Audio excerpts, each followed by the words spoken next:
제가 먼저 선독하겠습니다. 너희는 내가 이날 내게 명령하는 모든 명령을 지켜 행하라. 그리하면 너희가 살고 번성하며 주께서 너희 조상들에게 맹세하신 땅에 들어가 그것을 소유하리라. 너는 주 내 하나님께서 이 40년 동안 광야에서 너를 인도하신 그 모든 일들을 기억할지니 요새는 주께서 너를 알아주시며 너를 시험하사 내 마음속에 무엇이 있는지 또 내가 그분의 명령을 지키려 하는지 그렇지 아니한지 알고자 하십니다. 그분께서 너를 낮추시며 줄이게 하시고 또 너도 알지 못하며 내 조상들도 알지 못하던 만나를 내게 먹이신 것은 사람이 빵으로만 살지 아니하고 주의 입에서 나오는 모든 말씀으로 사는 줄을 내가 알게 하려 하심이니라. 이 40년 동안 내가 이것이 헤어지지 아니하였고 내 발이 붙지 아니하였느니라. 또 너는 사람이 자기 아들을 징계하듯 주 내 하나님께서 너를 징계하심을 마음속 깊이 생각할지니라. 그러므로 너는 주 내 하나님의 명령들을 지켜 그분의 길로 걷고 그분을 두려워할지니라. 아멘. 기도하겠습니다. 하나님, 오늘도 저희들을 이렇게 인도해 주셔서 감사합니다. 오늘도 주님의 말씀으로 저희들을 먹이시고 입히시고 또 살리시고 또 말씀으로 주님의 이 순례의 길들을 갈 수 있도록 힘을 주시고 인도해 주옵소서. 주님, 성령님께서 이 시간을 모든 것을 붙드시고 또 주장해 주시고 또 이것을 통해 영광 받으시기를 원합니다. 말씀에 힘을 주옵소서. 이 모든 것을 주님께 의탁하며 예수님의 귀하신 존귀하신 조남을 받들어 기도합나이다. 아멘. 앉으시겠습니다. 자, 제가 지금 하나님께서 우리를 광야로 인도하신 까닭에 대해서 지난번에 우리가 쭉 살펴보았습니다. 광야로 인도하신 까닭, 여러분이 기억하시는지 모르겠습니다. 첫째는 겸손을 배우게 하시기 위해서, 두 번째는 또한 우리를 또 시험하신다. 곧 우리 안에 무엇이 들어있는지, 정말 하나님의 명령을 지키려 하는지를 드러내게 하시기 위해서 주님께서 일종의 시험을 하신다.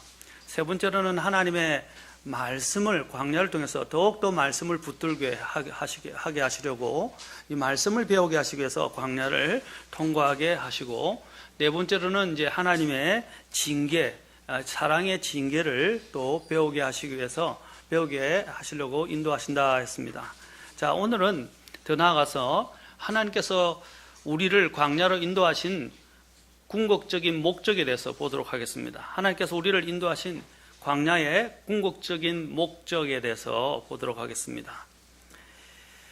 자, 이 광야는 사실 우리 인간이 가지고 있었던 이런 인위적이고 육신적인 이러한 모든 것들을 깨트리고 또 벗겨내려고 하나님께서 하나님 사용하시는 하나의 도구입니다. 학교라고 할 수 있습니다.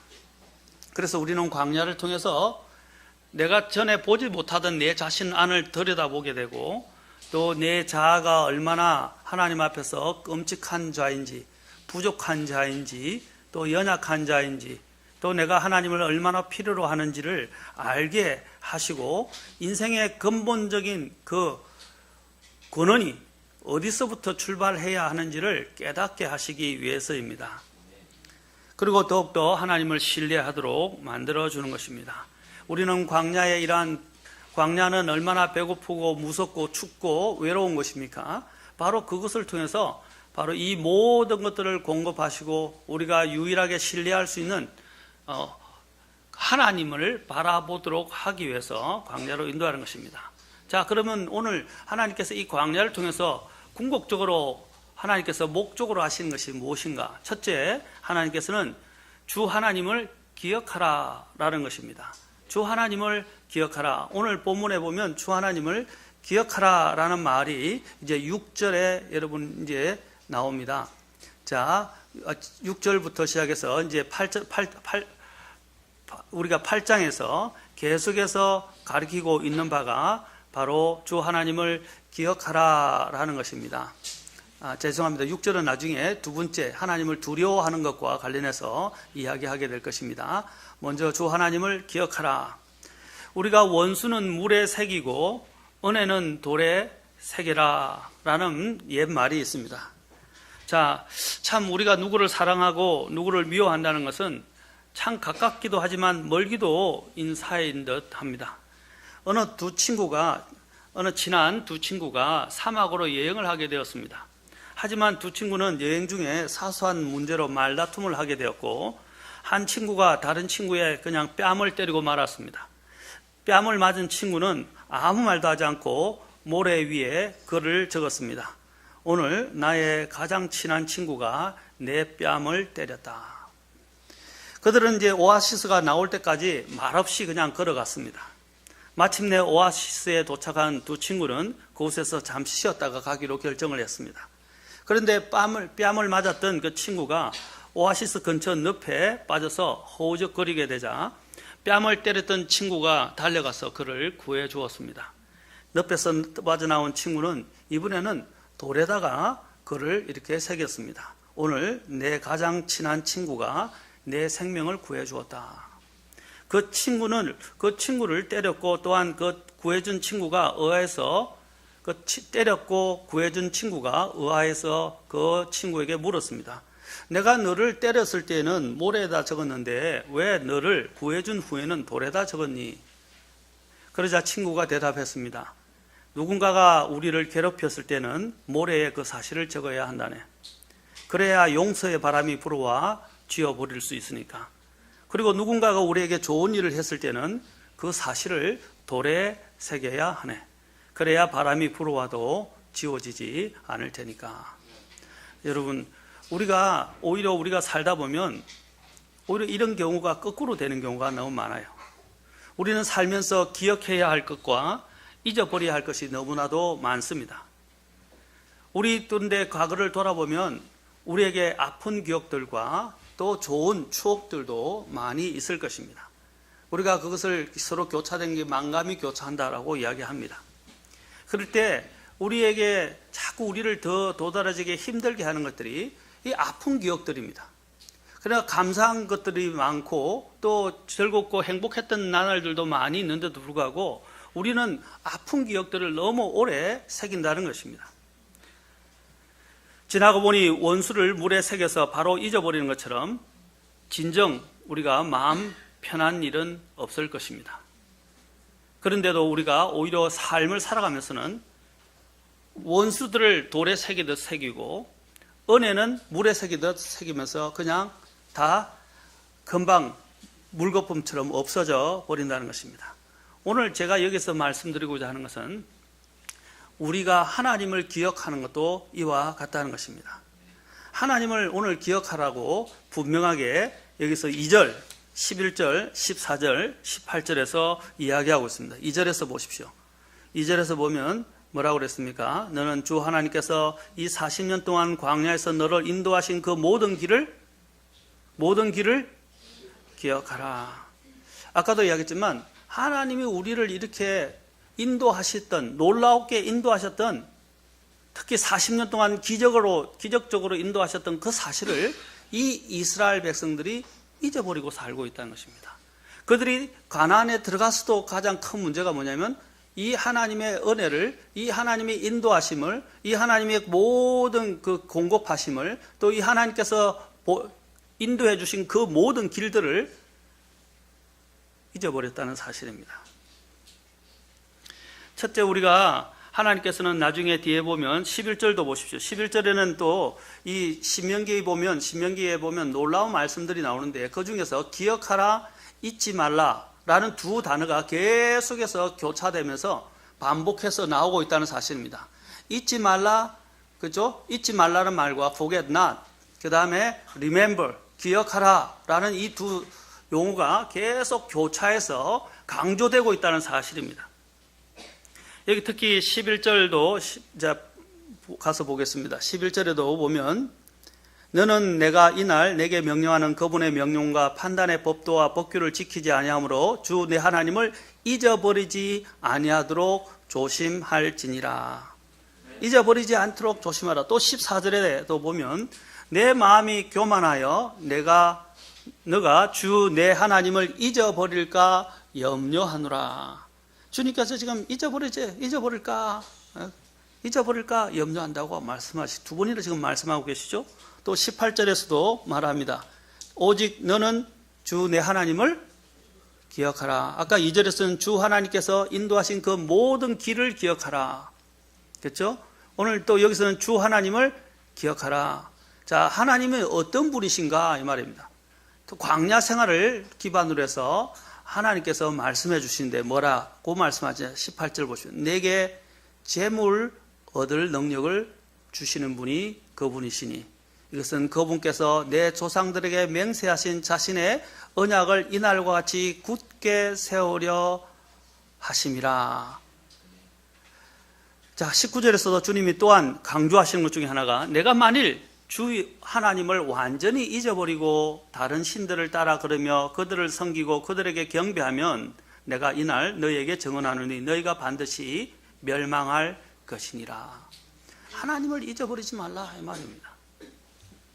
오늘 우리의 삶을 한번 되돌아봅시다. 우리가 매일매일 하루의 삶을 사는데 하나님을 기억하십니까? 아니면 그냥 삶에 지치고 바빠서 순간순간 하루 며칠 상관으로 그냥 주일날 교회에 오는 것 외에는 그냥 하나님을 잊어버리고 사시고 계십니까? 하나님 없이 살고 있지는 않으십니까? 너무 정신이 없어서 삶에 찌들려서 그냥 하나님 없이 막 살아가는 거예요. 오늘 하나님이 지금 말씀하시는 것은 하나님을 기억하라 하는 것입니다. 하나님을 잊지 말라는 것입니다. 전도서의 마지막 결론이 뭡니까? 창조주 하나님을 기억하라. 모든 것이 다 끊어지게 될 때, 소망이 없고 이제 생명이 끊어지기 전에, 재앙의 날이 오기 전에 너 창조주 하나님을 기억하라 하는 것입니다. 기억하라. 사랑하는 성도 여러분, 우리의 가장 큰 문제는 기억해야 할 것을 기억하지 않고 기억하지 말아야 할 것을 기억한다는 사실입니다. 오늘 하나님께서는 정말 우리가 인생에서 가장 기억을 해야 할 것이 무엇인지를 이야기하고 있는데 주 하나님을 기억하라. 주 하나님이 인도하신 그 길들을 기억하라 라고 말씀하고 계십니다. 한번 이스라엘 백성들을 보십시오. 이스라엘 백성들이 노예로 살았어요. 누가 그들도 보지도 않았습니다. 그러나 하나님께서 그들을 긍휼히 여기시고 불쌍히 여기셔서 그들의 신음소리를 들으시고 아브라함과 맺었던 그 약속들을 기억하시고 모세를 통해서 이집트에서 그들을 건져내게 하셨습니다. 이집트를 탈출하게 하셨어요. 그런데 놀라운 건 뭡니까? 하나님께서 이 이스라엘 백성들에게 이집트에서 나올 때 검은 보석을 다 빌리라고 그랬어요. 그리고 그걸 갖고 나오라고 하셨어요. 하나님께서 그들에게 아무것도 없었는데 검은 보석을 빌려서 갖고 나오는데 어떻게 해요? 이제 이집트를 하나님께서 거의 멸망시켜서 이집트에서 빠져나오게 하시고 그 물질을 통해서 하나님 앞에서 보상을 받고 가져갈 수 있도록 해 주셨다는 사실입니다. 그들의 신분은 이집트의 노예였습니다. 그들은 정말 노예로 있으면서 정당한 노동의 대가를 얻지 못했습니다. 그래서 하나님께서는 그 백성의 고통을 아시고 그 검은 보석을 빌렸다고 이야기하지만 빌린 게 아니라 사실은 나중에 보면 이것은 정당한 대가를 그들이 가지게 하시고 이집트로부터 끊어내신 것입니다. 오늘 보십시오. 또 광야를 통과할 때 하나님께서 아까 여기에 나왔지만 어떻게 하셨다고 그랬어요? 40년 동안 입은 옷이 헤어지지 아니하고 발이 붓지도 아니하였으며 또 하나님이 그들에게 만나라는 것들을 계속 공급해 주시고 물도 공급해 주셨습니다. 그들에게 필요한 모든 것들을 공급해 주셨어요. 그래서 아까 18절에서 뭐라 그랬습니까? 내게 재물 얻을 능력을 주시는 분, 바로 그분을 잊지 말라는 것입니다. 그래서 여러분들이 보면 신명기 1장 5절부터 3장 29절 또 4장 10절부터 24절을 보면요, 이 이스라엘의 간략한 역사를 쭉 기록을 합니다. 서술을 하면서 하나님께서 그들을 어떻게 인도하셨는지를 정리해서 보여주고 있어요. 왜 정리해서 보여줍니까? 그것이 바로 그들에게 향한 하나님의 은혜였기 때문입니다. 모든 그들이 누리는 모든 것들이 사실은 하나님의 은혜요, 하나님의 은혜의 선물이었습니다. 오늘날 우리가 누리는 모든 것은 하나님의 은혜의 인도하심에 의한 것입니다. 우리가 영적으로 타락하거나 믿음에서 탈선하는 이유는 바로 하나님의 그 은혜와 하나님의 행하신 행하신 일들을 잊어버리기 때문입니다. 내가 어떻게 주님을 만났습니까? 나는 주님을 만나기 전에 어떤 상태에 있었습니까? 어떤 존재였습니까? 얼마나 큰 죄인이었습니까? 이스라엘 백성들이 이집트의 노예였던 것처럼 우리는 죄의 종이었고 죄의 노예였고 사탄의 자식이었고 어둠 속에서 헤매던 자였고 멸망당할 세상에 속한 자였습니다. 비참한 영적 노예였고 영원한 형벌의 심판을 기다리고 있었던 자였고 하나님의 진노가 늘 머리 위에 머물러 있었던 사람들입니다. 세상에서 온종일 수고해도 참된 위로를 받지 못하고 정당한 대가도 받지 못하고 이런 불법적인 세상에서 살고 있고 아무런 미래의 보장도 받지 못하던 노예였습니다. 죄의 노예이고 사탄의 노예였습니다. 그런데 하나님께서 우리를 찾아오셔서 기적의 역사를 통해서 우리를 그 모든 속박으로부터 우리를 해방시키시고 우리에게 진정한 자유를 갖게 하셨습니다. 오늘날 우리나라가 이렇게 위기에 처한 이유가 뭡니까? 바로 우리에게 이러한 해방을 가져다 주기 위해서 엄청난 희생을 치른 자들에 대한 감사를 잊어버린 것입니다. 특히 미국에 대한 감사, 그 다음에 6.25 때 우리나라를 북한에 의해서 적화 통일되지 않게 하기 위해서 희생을 치르면서 참여했던 다국적 군들, 연합군들, 그들의 희생과 숭고한 죽음이 있었기 때문에 우리나라가 지켜진 것입니다. 그런데 지금은 반미를 외치고 있습니다. 이것이 바로 은혜를 잊어버린 자의 모습입니다. 하나님께서는 이집트의 모든 신들을 심판하셨고 이집트의 모든 첫 태생을 치셨고 홍해를 가르셨으며 낮에는 구름 기둥으로 밤에는 불 기둥으로 보호하시면서 인도하셨고 일용할 양식으로서 천사의 음식인 만나를 하늘에서 내려주셨고 또 반석에서 생수가 터져 나오게 하셨으며 그들의 옷도 그들의 신발도 헤어지지 않게 하시고 기적적으로 인도해 주셨습니다. 광야는 얼마나 엄청난 독을 가진 곤충들이나 짐승들 또 야수들이 많이 있습니까? 또 얼마나 밤에는 춥습니까? 얼마나 많은 또 거기에서는 이런 계곡과 또 떨어질 수 있는 다칠 수 있는 웅덩이와 같은 것들이 곳곳에 있었습니다. 그러나 하나님께서는 그들을 안전하게 인도해 주셨습니다.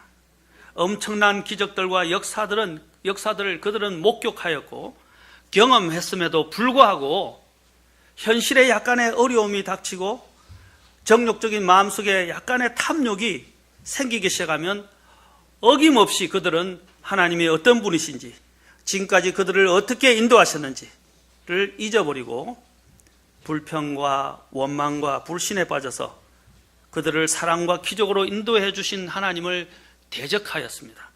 모세를 원망하였습니다. 그것은 모세를 원망한 것이 아니라 하나님을 원망한 것이라고 말씀하고 있습니다. 그리고 더 나아가서는 우상 숭배의 길로 또 빠져 들어갔다는 사실입니다.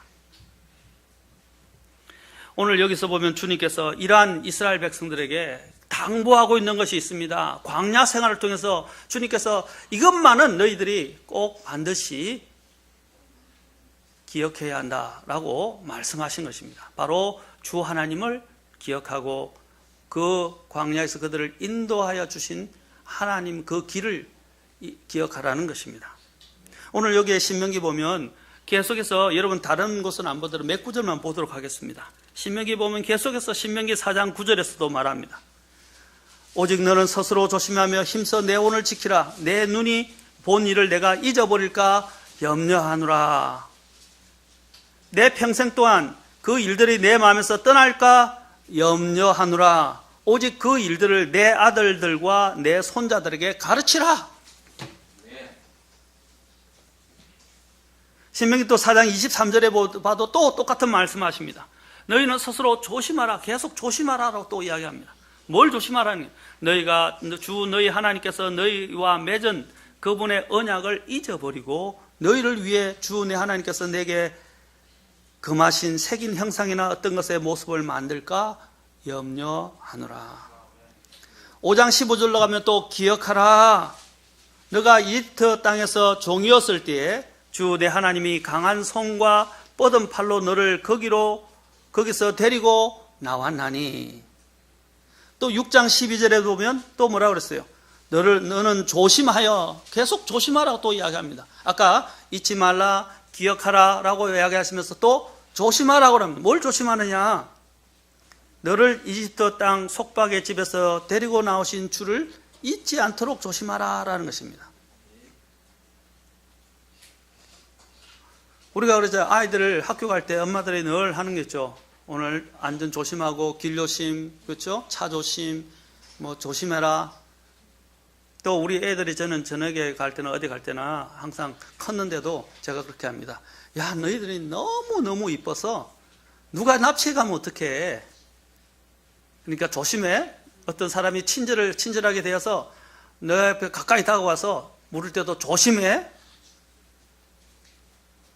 제가 항상 아이들에게 일부러 농담 삼아서 이야기를 합니다. 잊지 말라고 이야기하는 거예요. 당부하는 거예요. 하나님께서도 마찬가지입니다. 뭘 조심하라는 것입니까?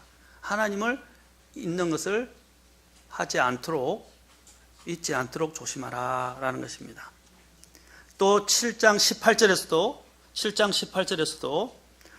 오직 주 내 하나님께서 파라오와 온 이집트에 행하신 것을 잘 기억하되. 또 9장 7절, 16장 3절, 제가 다 읽기는 어렵습니다. 16장 12절, 신명기 24장 18절, 22절, 19절, 모두 다 그곳에서 다 잊지 말라, 기억하라, 계속해서 주님께서 반복해서 말하고 있다는 것이 신명기의 하나의 주제입니다. 이제 그들이 가나안 땅으로 들어가기 전에 주님께서 이걸 당부하십니다. 왜 이것이 필요하냐? 여러분, 그것을 잊어버리게 되면 가나안에 들어간들 그들이 하나님을 기억하겠습니까? 가나안 하나님께서 약속되어진 그 꿀과 젖과 꿀이 흐르는 그 땅으로 하나님께서 그들을 인도하셨으면 그들이 배부르게 되어서 더 하나님을 잊어버리게 된다는 거예요. 그래서 하나님이 광야 생활을 통해서 매일매일 하나님을 신뢰하고 매일매일 하나님을 의지하고 매일매일 하나님을 기억하는 삶을 살게 훈련시키신 것입니다.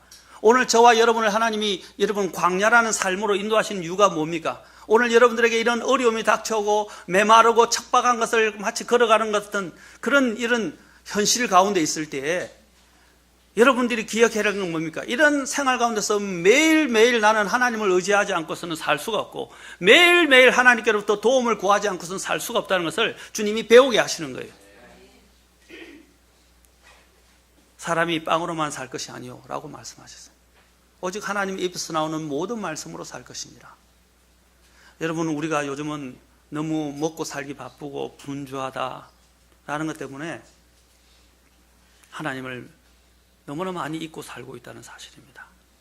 나를 구원해 주시고 나를 먹여주시고 입혀주시고 지금까지 누리게 해주시고 지금도 나를 안전하게 인도해 주시는 하나님을 또 잊어버리고 있고 조금의 삶의 어려움만 오면 불평과 불만과 원망과 또 앉아서 낙심 가운데서 그렇죠? 투들투들대고 복을 받는 것도 중요하지만 복을 받은 이유가 더 중요합니다. 구원을 받는 것도 중요하지만 구원받은 이유가 더 중요합니다. 대부분의 사람들은 하나님의 복을 받은 후에 복을 주신 하나님의 은혜를 그리고 하나님을 잊어버리고 살아갑니다. 그래서 모세는 이스라엘 백성들에게 가나안 땅에 들어가서 복을 받은 후에는 하나님을 잊지 말라라고 지금 강력하게 당부를 하고 있는 것입니다. 이스라엘 백성들은 광야 생활을 할 때 하나님께서 많은 은혜를 주셨습니다. 그런데도 은혜를 잊어버렸습니다.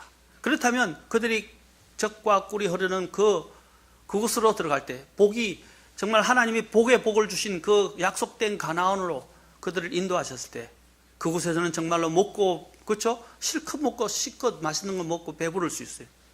그리고 배부르게 되면 또 하나님을 더 잊어버리게 된다는 것입니다.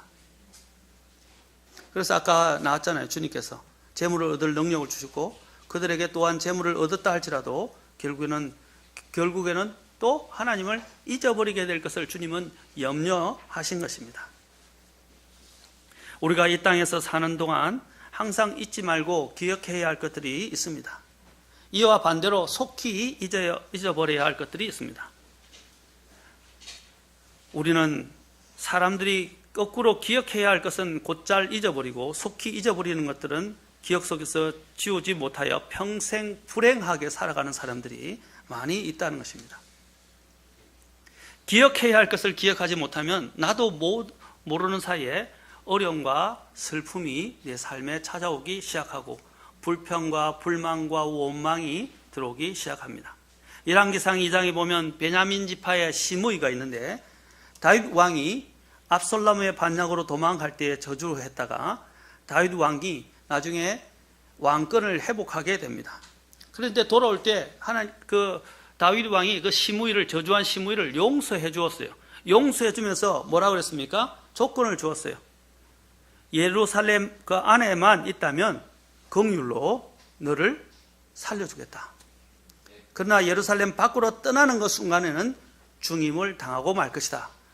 자, 그는 벌써 죽었어야 마땅한데 긍휼로 그렇죠? 그에게 한 가지 조건을 줬어요. 그런데 그가 어떻게 했어요? 교만해서 나중에 무시하고 예루살렘 밖을 나갔다가 그 일이 알려지고 난 다음에 어떻게 해요? 그는 다윗에 의해서 결국 죽임을 당하고 맙니다. 그게 뭡니까? 은혜를 주었는데 그 은혜를 망각했든지 아니면 그 은혜를 무시해버린 것입니다. 그 은혜를 잊어버린 거예요. 그 은혜를 잊어버린 그 대가가 얼마나 엄청났습니까? 자신이 늘 긍휼과 은혜를 입었다는 사실을 잊어버리고 그렇죠? 그것을 안고 살았어야 될 그가 그걸 잊어버릴 때 얼마나 엄청난 대가를 지불하게 되는 것입니까? 우리 자신도 한번 봅시다. 얼마나 잘 잊어버립니까? 매일매일 주님이 나에게 주신 구원과 주님이 나에게 베풀어 주신 언덕을 여러분 늘 기억하십니까? 매일매일 기억하시면서 감사하십니까? 여러분 기도할 때 제일 먼저 해야 할 일이 뭡니까? 하나님 이거 해주십시오, 저거 해주십시오가 아니라 하나님 보면 하늘에 계신 우리 아버지 이름이 거룩히 여김을 받으시오며 우리가 주님께서 가르치신 기도에도 나오죠. 먼저 하나님을 어떻게 해요? 찬송하고 하나님을 기억하는 거예요. 그리고 감사하는 거예요. 그렇지 않습니까? 하나님께 감사한 거예요. 그런데 우리는 감사하기보다는 아침부터 고단하고 힘들고 짜증나고 그렇죠? 원망스럽고 다가올 부담스러운 일들로 인해서 심지어는 그런 것들을 고민하다 잠도 못 이루고 불면증에 시달리고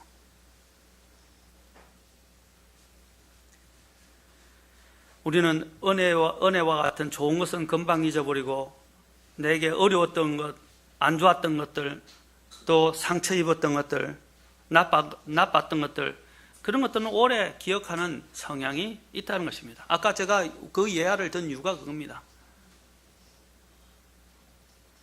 원수는 물에 새기고 은혜는 돌에 새긴다.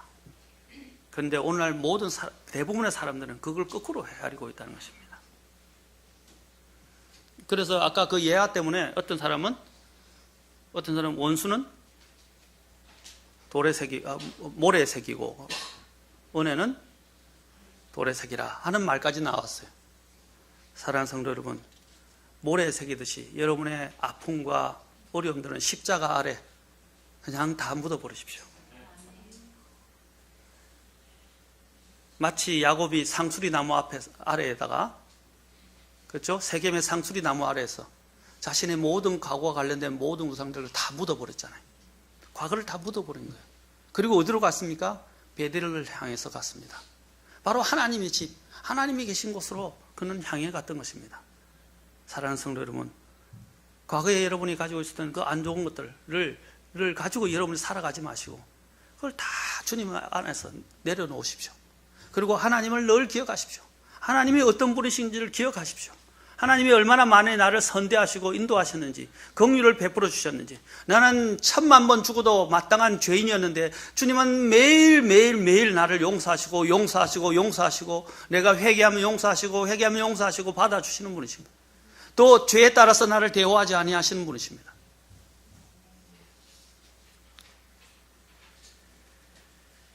우리는 주님께서 뭐라 했으면 너에게 죄를 지었던 사람들이 70번을 7번이라도 용서하라고 주님은 말씀하셨어요. 그 말은 무엇입니까? 우리가 빨리 내게 잘못한 사람에 대해서는 오래 기억에 남겨두지 말고 그것을 빨리 용서하고 끝내버리고 잊어버리라는 것입니다. 그 대신 오히려 뭐라고 그랬습니까? 하나님이 나에게 베푸신 것들을 계속해서 기억하라는 것입니다. 전에도 제가 설교했지만 10명의 나병 환자가 주님께로 왔다가 9명은 주님께 오지 않고 단 1명만이 주님께 와서 감사를 드렸다고 말씀드렸습니다.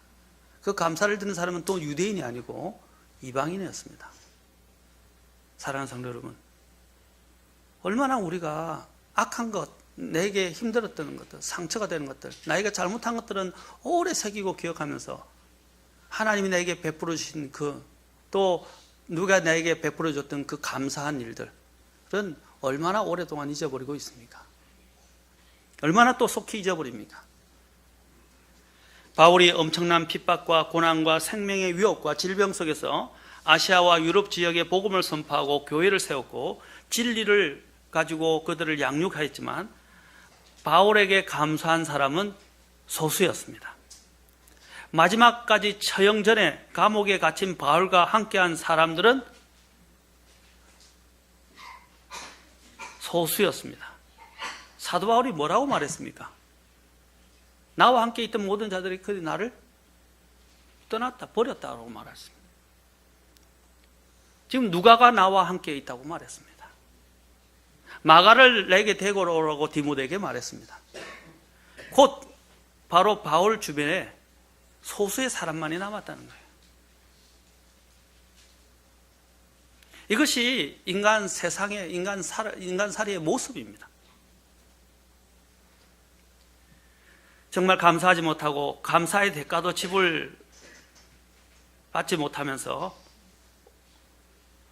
지불하지 못하면서 오히려 원수가 되는 경우가 얼마나 많이 있습니까? 우리가 지금 수요일날 수요일날 설교를 듣고 있지만 수요일 설교가 디모데후서 3장 1절부터 5절까지 보고 있습니다. 다음에 보게 되겠지만 지금 계속 그 시리즈를 하고 있는데 그 특징 중에 마지막 날들의 어려운 때, 위험한 때의 특징 중에 하나가 감사가 없다는 거예요. 감사하지 않는다는 거예요. 약속을 어기고 배반하는 시대라고 말하고 있습니다.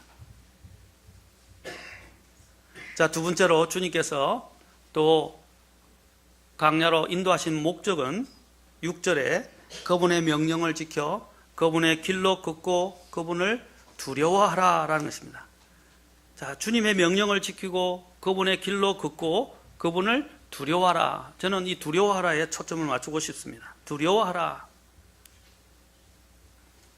두려움이라는 것은 인간 속에 내재 있는 본연의 마음 상태인데 이 본연의 마음 상태에서 우리가 정작 두려워해야 할 것이 무엇인지를 오늘 여기서 이야기하고 있습니다. 마태복음 10장 28절에서 하나님께서는 말씀하셨습니다. 몸은 죽여도 혼은 능히 죽이지 못하는 자를 두려워하지 말고 오직 혼과 몸을 지옥에서 멸하시는 분을 두려워하라. 우리가 누구를 두려워해야 하는 것입니다. 하나님을 두려워한다는 것은 무서워한다는 뜻이 아닙니다. 그분이 행하신 것이 너무너무 놀랍고 감사하고 감히 내가 어떻게 할 수 없을 정도로 이제 경외감이 드는 것을 말하는 것입니다. 경외. 우리가 아버지를 생각할 때, 저도 그렇습니다. 아버지를 생각하면 감사한 것도 많지만 아버지가 어려워요. 그 어렵다는 말이 우리가 보통 어렵다고 이야기하는데, 아버지가 물론 무섭고 어려운 것도 있지만 어렵다는 말이 경외감에서 나온 것입니다. 하나님도 마찬가지예요. 하나님은 정말 은혜로우시고 사랑이 풍성하신 분이지만 하나님은 우리가 정말 어려운 분입니다. 우리가 경외해야 될 분입니다. 우리가 하나님을 두려워하는 이유를 지옥의 심판 때문에 국한시킨다면 우리는 잘못된 신앙생활을 하고 있는 것입니다. 지옥의 심판은 그분의 많은 성품 중에서 하나님의 그 거룩하심과 공의로우심에서 나온 것입니다. 우리가 하나님을 두려워해야 할, 경외해야 할 주요한 또 다른 이유는 그분의 청량할 수 없는 사랑 때문입니다. 우리 인간은 태어나면서부터 본성적으로 그분을 거부하고 죄 가운데서 죽음과 심판을 향해 질주하지만 하나님께서는 이미 2000년 전에 우리를 그 죄와 죽음에서 구원하시기 위해서 그분의 독생자 예수 그리스도를 아끼지 아니하시고 우리 죄의 대성물로 내어 주셨던 것입니다.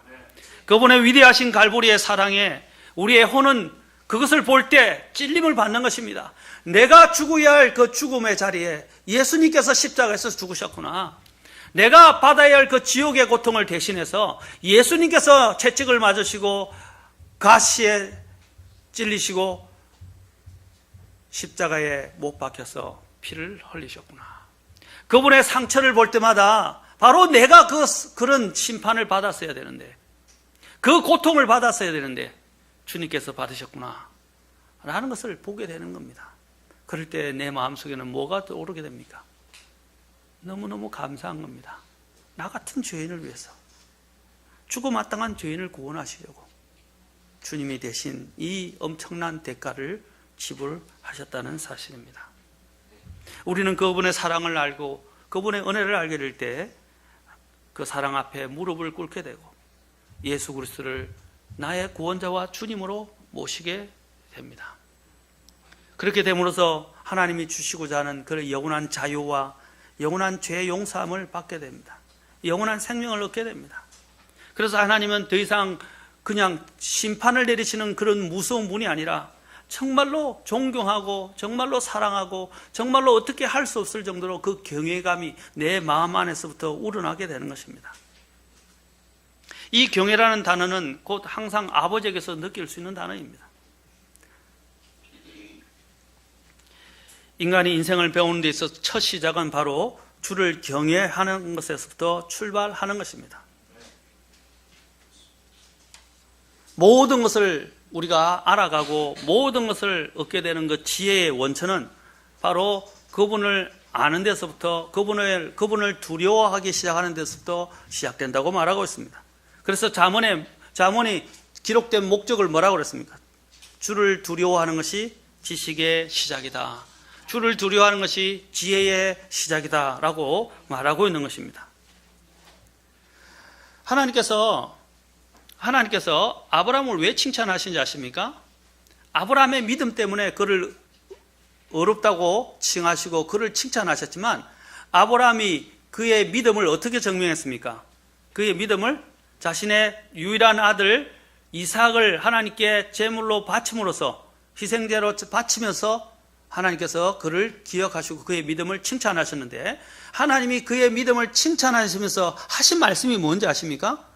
자, 창세기 22장 12절로 가서 보겠습니다. 창세기 22장 12절에 여러분 이걸 주목해 보시는 것이 필요합니다. 그냥 그의 믿음 때문에 아니다. 그가 이삭을 바쳤기 때문이 아니다. 그의 마음의 중심에 있는 것을 주님이 보셨기 때문에 하나님께서 그를 칭찬하신 것입니다. 뭐에 대해서 칭찬하신지 잘 보십시다. 같이 읽어보겠습니다. 창세기 22장 12절. 자, 시작. 그가 이르되 내 손을 그에게 대지 말라. 너는 아무 일도 그에게 하지 말라. 너가 내 아들 곧 내 유일한 아들을 내게 아끼지 아니하였으므로 내가 하나님을 두려워하는 줄 내가 이제 아노라. 뭐라고 했어요? 내가 하나님을 두려워하는 줄이라고 되어 있어요. 바로 아브라함이 한 일은 무엇입니까? 하나님을 두려워한 것입니다. 이제는 이 아브라함이 심지어는 그가 피신을 했을 때 거짓말해서 자기 아내를 누이라고 속였던 것입니다. 그때 속이면서 그가 한 말이 뭡니까? 이곳에는 하나님을 두려움이 없다라고 했어요. 사실 그의 마음속에도 하나님을 더 두려워하는 마음이 없었어요. 그러나 결국 이삭을 바침으로 인해서 하나님께서는 그에게 뭐라고 그러셨어요? 내게 하나님을 두려워하는 마음이 있다고 말씀하셨어요. 두려워하는 줄 내가 안다라고 했어요. 하나님께서는 그분을 두려워하는 자들을 찾고 계십니다. 이사야서 33장 6절에서는 지혜와 지식이 내 시대의 확고함이 되고 구원의 힘이 되리라. 주를 두려워함이 그의 보배이니라 라고 그랬어요.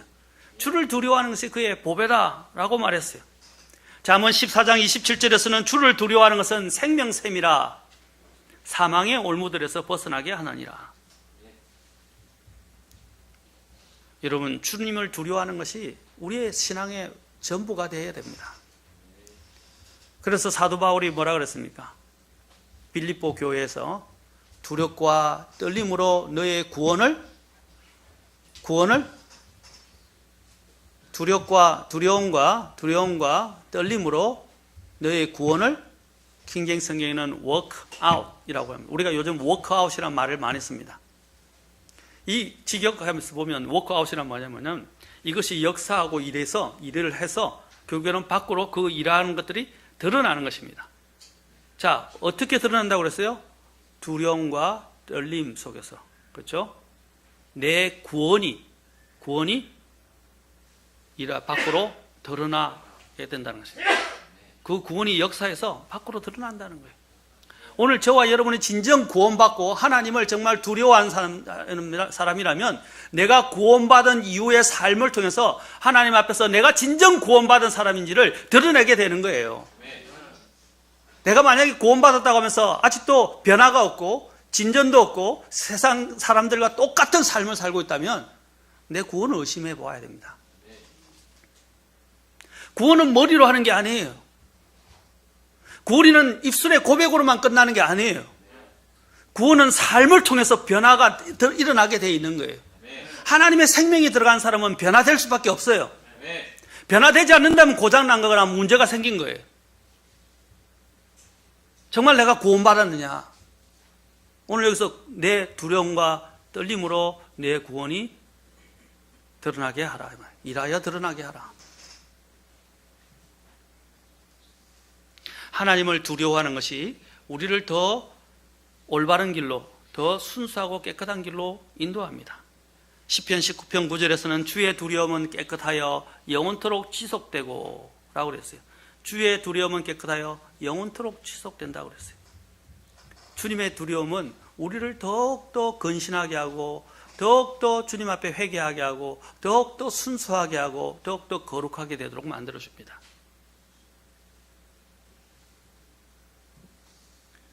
타락한 사람의 가장 전형적인 모습은 바로 하나님을 두려움이 없다는 것입니다. 로마서 3장 18절에서 구원받지 못한 사람들의 특징에 대해서 말할 때 뭐라고 말합니까? 그들의 눈앞에는 하나님을 두려워함이 없느니라. 그들의 눈앞에는 하나님을 두려워함이 없느니라. 사랑하는 성도 여러분, 우리가 정말 하나님을 두려워하는 마음이 있는가? 오늘 광야를 통해서 우리는 매일매일 그렇게 위대하게 역사하시고 놀라운 기적들을 창출하시며 우리의 매일 피를 공급하시고 우리를 보호하시며 인도하시는 그 하나님을 알고 기억하고 하나님을 두려워하는 마음을 가져야 된다는 것입니다. 신명기 13장 4절 가서 보겠습니다. 신명기 13장 4절에서도 말합니다.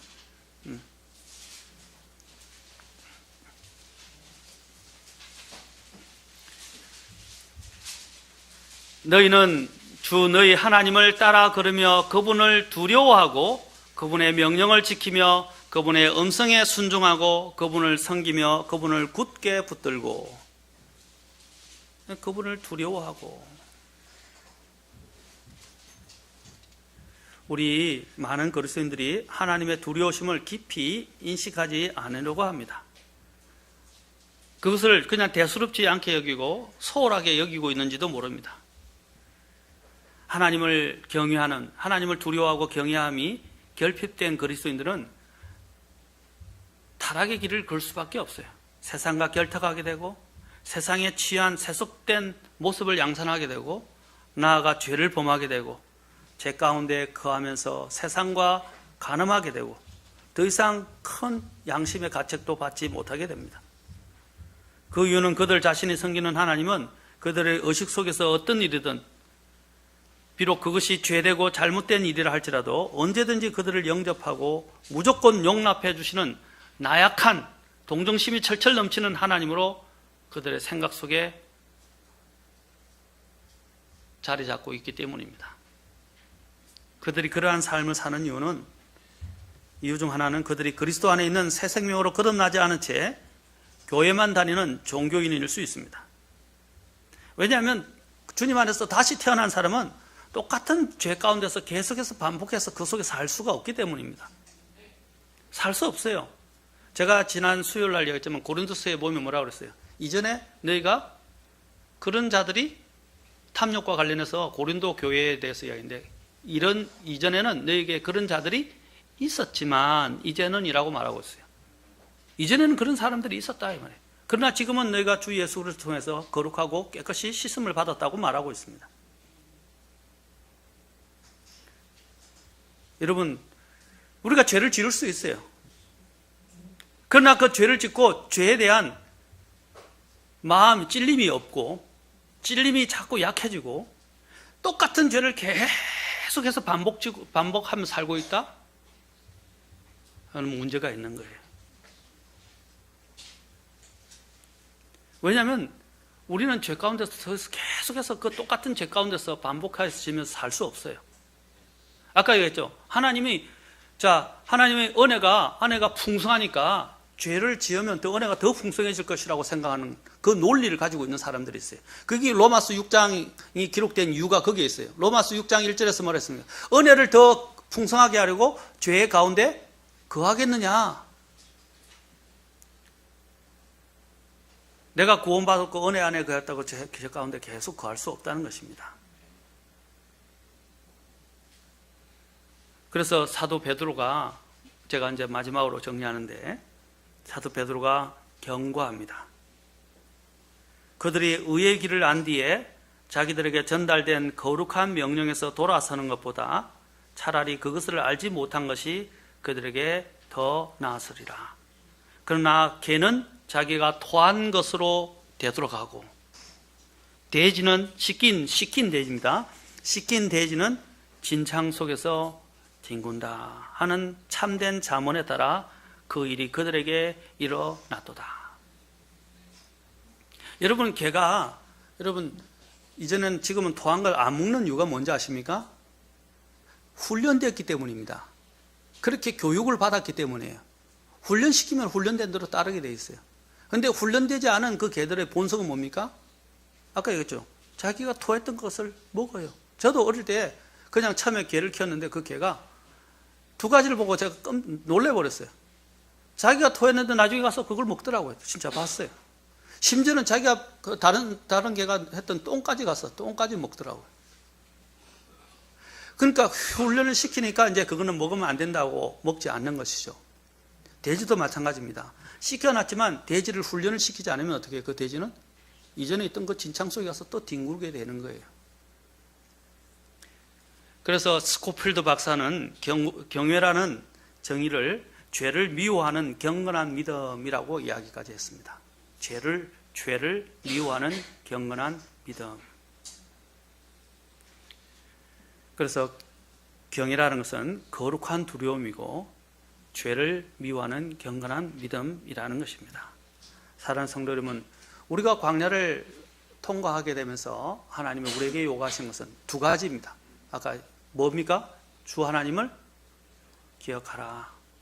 두 번째, 주 하나님을 두려워하는 것을 배우게 하기 위해서입니다. 주 하나님을 두려워하라. 우리의 매일매일 삶에 아까 두려움과 떨림으로 우리의 구원들이 역사에서 드러나게 해야 합니다. 그리고 하나님이 우리를 부르신 목적에 부합되게 우리는 가야 합니다.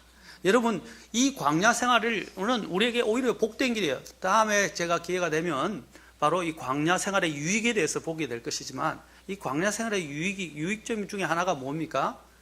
자, 여러분 이것을 통해서 훈련을 받지 않으면요, 이것을 통해서 하나님을 기억하고 아까 하나님의 두려움을 배우지 아니하면 여러분들에게 하나님이 많은 복을 준다 할지라도 그 복을 어떻게 해요? 복을 통해서 오히려 더 거만해지고 방종하게 되고 하나님을 잊어버리게 된다는 거예요. 하나님이 그걸 염려하신 거예요. 그래서 이스라엘 백성들에게 너희가 광야에서 이제 가나안으로 들어가기 전에 이걸 반드시 기억해야 된다는 거예요. 광야를 통과하지 않으면요, 그 복된 자리에 가서 누리게 될 때 그들의 삶은 더욱더 타락하게 된다는 거예요. 그래서 광야 생활을 통해서 이것을 훈련받고 배우게 하는 것입니다. 이것이 준비가 되면 여러분 복된 가나안 땅에 들어가고 모든 것이 배부르고 풍부한 곳에 들어가도 어떻게 되겠습니까? 내 마음이 변치 않는 거예요. 왜? 훈련이 됐기 때문에. 제가 놀라운 이야기 이제 한 가지만 말씀드리겠습니다. 제가 아는 이제 선교사님이 한 분 계신데 미군 이제 선교사님이 20년 이상을 군에서 복역을 했어요. 근데 20년 전에 복역을 했는데 매일 아침 기상하는 시간 있잖아요. 그 기상 시간에 일어나는 것을 훈련을 하다 보니까 이제 제대를 하고 목회를 하고 선교를 하고 있는데도 딱 그 시간만 되면 어떻게 하냐면 눈을 번쩍 뜨고 딱 일어난대요. 사람들이 일어나기 힘들어하잖아요. 그런데 그게 완전히 몸에 20년 이상을 하니까 몸에 배어가지고 늘 지금도 똑같대요. 딱 그 시간 되면 눈을 딱 뜨고 바로 벌떡 일어난다는 거예요.